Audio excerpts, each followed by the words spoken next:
একটা লড়াই হয়েছে ফেসিবাদের বিরুদ্ধে, আর একটা লড়াই হবে দুর্নীতির বিরুদ্ধে ইনশাআল্লাহ।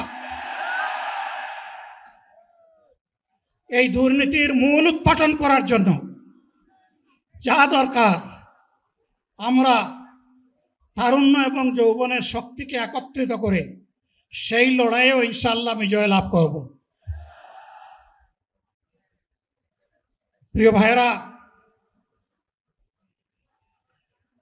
জামাতে ইসলামী যে দুর্নীতিমুক্ত সমাজ গড়বে তার প্রমাণ কি? তার প্রথম প্রমাণ হচ্ছে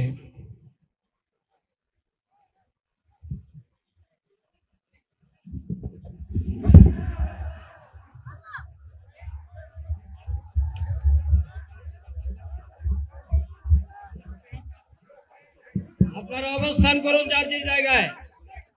আপনাদের সব কিছু দেখার জায়গাস্থান পরিবর্তন করবেন না, সবাই জায়গায় থাকেন, সবাই তার নিজ নিজ জায়গায় অবস্থান গ্রহণ করেন, সবাই তার নিজ নিজ জায়গায় অবস্থান গ্রহণ করেন। আপনারা নিজ নিজ জায়গায় থাকুন, প্রয়োজনীয় দিক নির্দেশনা দেওয়া হবে। আপনাদের উত্তেজিত উদ্বেলিত হওয়ার কোনো কারণ নেই। মহান রাব্বুল আলামিনের একান্ত মেহেরবানিতে আমাদের প্রোগ্রাম আলহামদুলিল্লাহ, শুকরান, আলহামদুলিল্লাহ কাসিরান। সম্মানিত ভাইরা, আপনারা শান্ত সম্মানিত থাকুন। ভাইরা, আল্লাহ রাব্বুল আলামিনের রসের মেহমানিতে এই গরমের সদরে মাহফিল মুহতারাম আমিরে জামাত ও চিনাই সুস্থ হয়ে যাবেন ইনশাআল্লাহ। আমি আল্লাহ তাআলার শুকরিয়া আদায় করি, আল্লাহ তাআলার শুকরিয়া আদায় করি আবার আপনাদের সামনে দাঁড়াতে পেরেছি।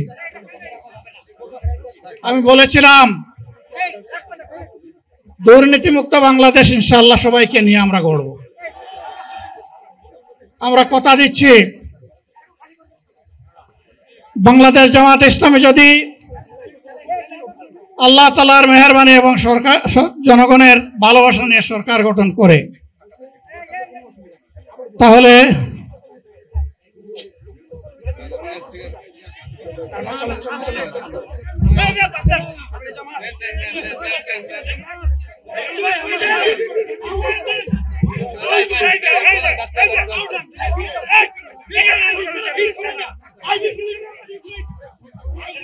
আপনারা নিজ নিজ জায়গায় অবস্থান করুন। আমাদের স্বেচ্ছাসেবকগণ আছেন, সংশ্লিষ্ট বিভাগের দায়িত্বশীলরা আছেন, তারা প্রয়োজনীয় ব্যবস্থা নেবেন। কারো মাইকের সামনে আসার দরকার নেই।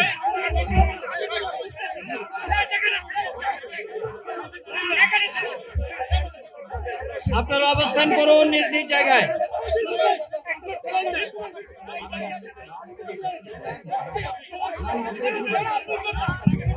সবাই মেহেরবানি করে শান্ত হয়ে বসুন, শান্ত হয়ে বসুন, শান্ত হয়ে বসুন।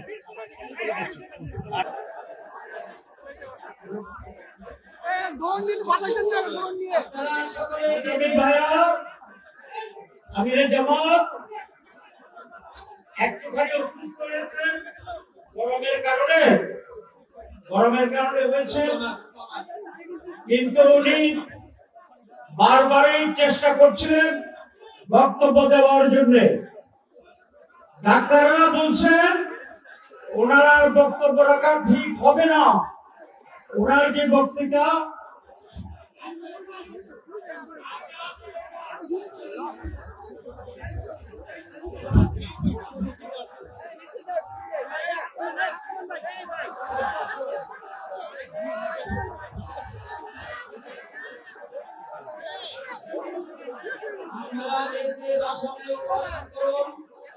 সংগঠনের দায়িত্বশীলরা আপনাদেরকে নিজ নিজ জায়গায় অবস্থান করার জন্য অনুরোধ করা হচ্ছে।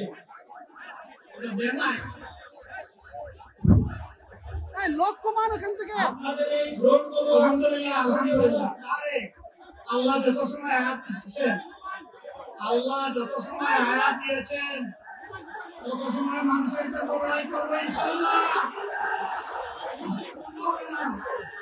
বাংলার মানুষের মুক্তি অর্জন হওয়া পর্যন্ত আমাদের লড়াই অব্যাহত থাকবে। বলছিলাম জামাতে ইসলামী যদি আল্লাহর ইচ্ছা এবং জনগণের ভালোবাসা বাংলাদেশের মানুষের সেবা করার সুযোগ পায়, তাহলে মালিক হবে না, সেবা হবে ইনশাআল্লাহ। আজ আমি ঘোষণা দিচ্ছি, লক্ষ লোকের সাথে নিয়ে বাংলাদেশ জামাতে ইসলামী থেকে যারা আগামীতে সংসদ সদস্য হিসেবে নির্বাচিত হবেন, তারা কথা বন্ধ করেন, কথা বন্ধ করেন, সবাই বসে পড়েন, সবাই বসেন বসেন, সবাই বসেন। যদি আল্লাহর ইচ্ছায় জনগণের ভালোবাসায় বাংলাদেশ জামাতে ইসলামী থেকে সংসদ সদস্যরা নির্বাচিত হয়ে সরকার গঠন করেন, তাহলে কোন এমপি কোন মন্ত্রী আগামীতে সরকারের কোনো ভোট গ্রহণ করবে না। কোন এমপি এবং কোন মন্ত্রী গ্যাসবিহীন কোন গাড়ি চলবে না। কোন এমপি এবং কোন মন্ত্রী তার নিজের হাতে কোন টাকা চালাচালি করবে না। কোন এমপি এবং কোন মন্ত্রী যদি তার নির্দিষ্ট কোন কাজের জন্য বরাদ্দ পেয়ে থাকেন, কাজ শেষ হওয়ার সাথে সাথে বাংলাদেশের 11 কোটি মানুষের কাছে তারা তার প্রতিবেদন তুলে ধরতে বাধ্য হবে। সম্মানিত বন্ধুগণ, যারা আমরা নিব না, দুর্নীতি আমরা করব না, যারা আমরা নিতে দেব না, দুর্নীতি আমরা সহ্য করব না। এই বাংলাদেশটাই আমরা দেখতে চাই, যুবকদেরকে আমরা স্পষ্ট ভাষায় বলতে চাই, বন্ধুগণ তোমাদের সাথে আমরা আছি। আমি আজকে জামাতের আমির হিসাবে এখানে কথা বলতে আসিনি, আমি এসেছি বাংলাদেশের 18 কোটি মানুষের একজন হয়ে কথা বলতে। আমি শিশুদের বন্ধু, আমি যুবকদের ভাই, আমি বয়স্কদের সহযোদ্ধা, আমার বোনদের আমি ভাই। সুতরাং তাদের মুক্তির জন্যই আমি দায়িত্ব নিয়ে আজকে এখানে দাঁড়িয়েছিলাম। আল্লাহর ইচ্ছা শরীর আমাকে সাময়িকভাবে সহযোগিতা করে নাই, এটা আল্লাহর ইচ্ছা যে এখন আল্লাহ আমাকে কথা বলার সুযোগ দিচ্ছে। আমি বলতে চাই, বাংলাদেশের নির্দিষ্ট কোন শ্রেণীর মুক্তির জন্য আমাদের এই লড়াই নয়। রাস্তার একজন পরিচ্ছন্নতা কর্মী, চা বাগানের একজন শ্রমিক,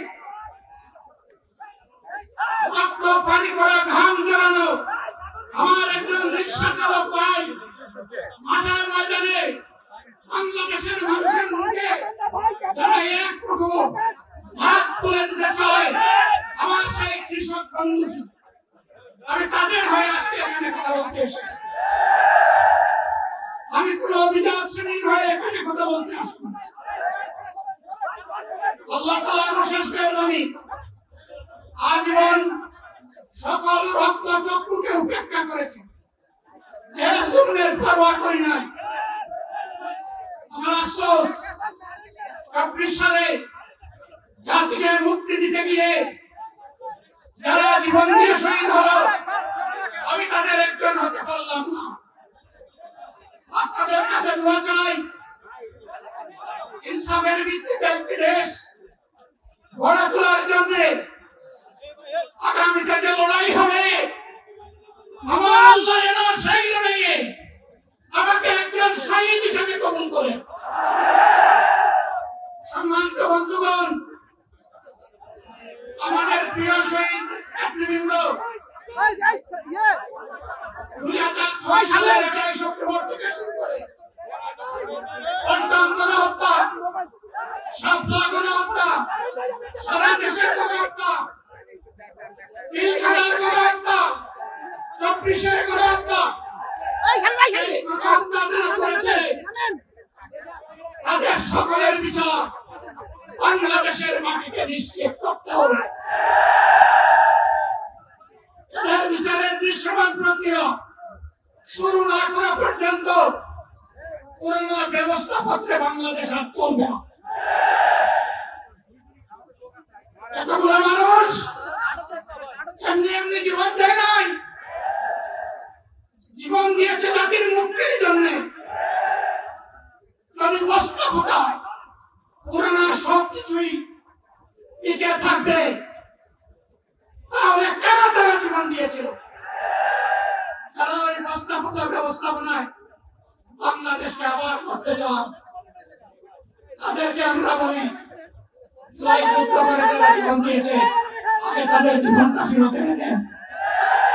যদি শক্তি তাকে ফেরত এনে দেন, আপনারা পারবেন না। যেহেতু পারবেন না, এই নতুন ব্যবস্থায় নতুন বাংলাদেশ গড়ে তোলা হবে ইনশাআল্লাহ। শিশু, কিশোর, যুবক, মা, বোন, শ্রমিক, ছাত্র, জনতা, ব্যবসায়ী, সবাইকে যে দেশ, এই সংবিধান, এই রাষ্ট্র নিরাপত্তা দিতে পারবে, সেই নতুন বাংলাদেশ আমরা গড়ে তুলতে চাই। ভাইয়েরা, আমাকে সবাই চাপ দিচ্ছে, কেউ বলে ভাই শেষ করেন, কেউ বলে চাচা শেষ করেন। আমি তাদেরকে নিশ্চয়তা দিয়ে বলছি, আমার মুখ আমার আল্লাহ নির্ধারিত সময় থেকে 1 সেকেন্ড আগে হবে না। এবং হায়াত যা দিয়েছেন তার 1 সেকেন্ড আগেও আমি যাব না। আল্লাহর কাছে আবারও তৌফিক চাই। আপনাদের কাছে যে কষ্ট হয়েছে, আমি তো এখানে শান্তিতে বসাছিলাম, আর চতুর্দিকে শুধু দৃষ্টি পাচ্ছিলাম। কি কষ্ট হচ্ছে আমার ভাইদের, ভাইরা, এই কষ্ট আল্লাহর জন্য। এই কষ্ট কার জন্য? ইনশাআল্লাহ আল্লাহ তাআলা আপনাদেরকে তার উপযুক্ত জাযা দুনিয়ায় দিবেন, আখিরাতে দিবেন। আপনাদের এই টাকার বিনিময়ে নতুন বাংলাদেশ আমরা পেয়ে যাব। আসুন সেই নতুন বাংলাদেশের জন্য একবার স্লোগান দিয়ে শেষ করি। নারায়ে তাকবীর।